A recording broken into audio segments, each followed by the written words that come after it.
What's up, guys? It's Chris from No Fun. I'm here to share with you some secrets on homegrown public relations. As you guys may know, public relations is referred to as PR.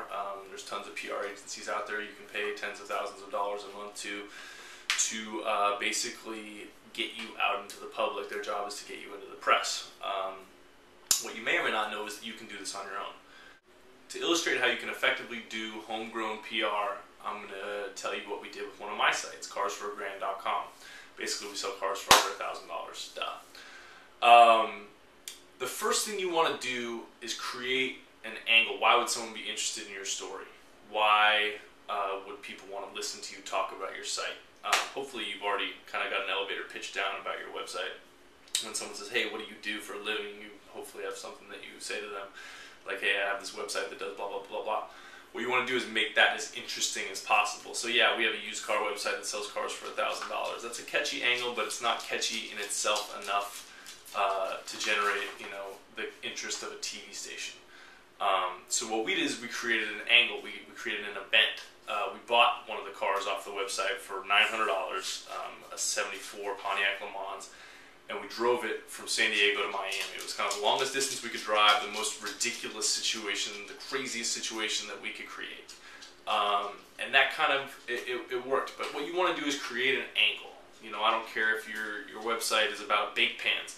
Make something interesting about bake pans, like, do a donation where you give something away, or do a charity event, or do something that creates an interest in what you're doing with your site. From there, it's a matter of getting the attention of the news stations.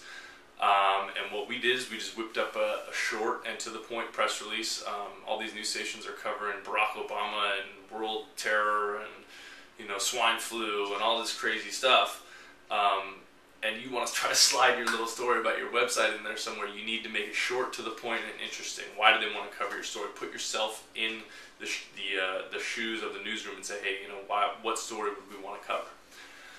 Another thing that's really important is you need the contact information of the assignment editor. The assignment editor is the person who runs the newsroom and decides what crews are going where and who's going to cover what. So you want to get the contact information for that assignment editor. Most times you can get on the phone and get a breaking news number for a news station. That'll take you to the newsroom. From there you want to ask for the contact information of the assignment editor.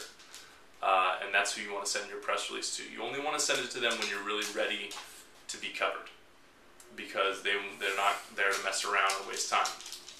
If you're not ready, they'll just go right over you to the next thing. So you want to, as soon as you're ready and your event is about to happen or whatever, send it to them. For example, we would drive into a new town and we would hit them after their 10 o'clock news, and then we would be available that next morning. So they would schedule out their crews for the next day and would find time for us.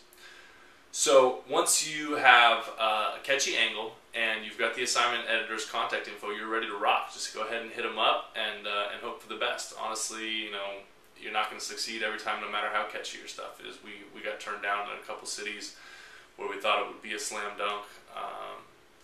The other thing you want to do is, if you have news coverage already, be sure to include that in your press release or in your email to these assignment editors, because if your story is newsworthy enough for someone else to cover it, chances are it's going to be newsworthy enough for them to cover it. So you really want to kind of get inside their heads a little bit and say, hey, you know what, these guys covered us, why don't you go ahead and cover us as well.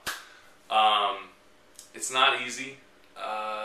It's definitely a lot of work to get in and do this kind of guerrilla PR, but it's definitely worth it. We generated almost 500,000 unique visitors to our website in a 3-week period, and we didn't pay anything for them other than the cost of our road trip, which was gas and lodging and food and a lot of beers. To recap, you do not need to spend a lot of money to do effective PR. All you need is a catchy story and the drive to do it yourself. So get out there and get on the news.